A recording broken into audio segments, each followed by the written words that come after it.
To Arizona now, and sadly, today's edition of Donald Trump is still lying, and his Republican Party is still enabling those lies.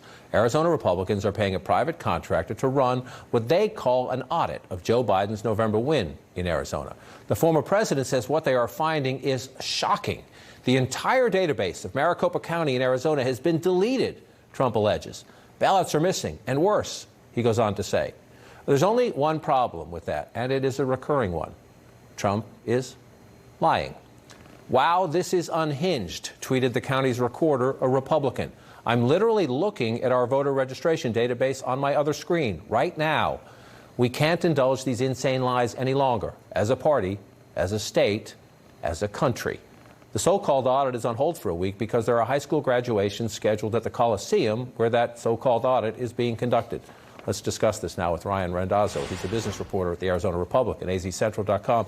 Ryan, grateful for your time to get out of Washington to have this conversation with a reporter where this is happening. Number one, I think I know the answer, but when the former president of the United States says, "Wow, database deleted," that's not true, correct? No, that does not appear to be true, although there have been reports from the audit that some files were deleted. We're waiting for an explanation on what that is today. And so when you raise a key point from the audit. When you try to raise questions about the audit, Arizona Senate Republicans orchestrated this. It's a private company.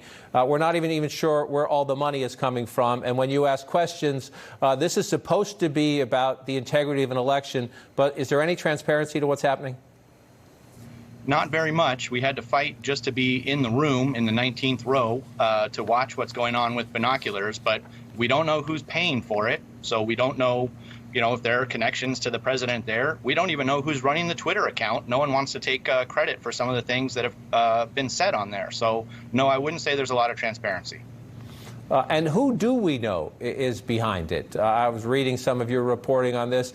We know it started from people who, despite all of the evidence and the process in the state, keep saying Trump was robbed, even though there were plenty of chances to have recounts, to go to court, and all that. Are there responsible people here, or is this a breakaway Trumpy piece of the Republican Party there?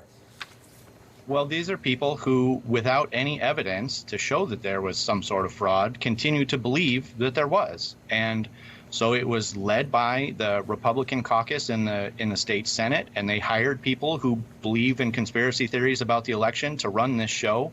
And they, in turn, hired people who believe in conspiracy theories to count the ballots. And we're having this play out in Washington. I see from your reporting a very similar dynamic there in the sense that there is a divide in the Republican Party. There are people like the recorder whose tweet we just sent, who is a Republican, saying we have to stop this. It's crazy and it's insane and it's bad for the party, it's bad for the state, and it's bad for the country. But then there are others. How big is the schism in the Arizona Republican Party over this?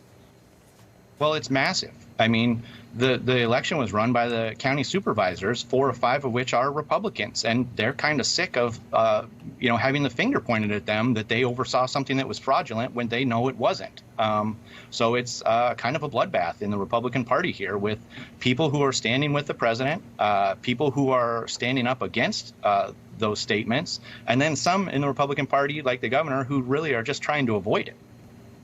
Ryan Randazzo, grateful for your reporting. We're going to circle back. It's probably a good thing high school graduations get to put this on pause for a week so children can enjoy that, and we'll get back to it when it comes to it. Ryan, thanks for joining us.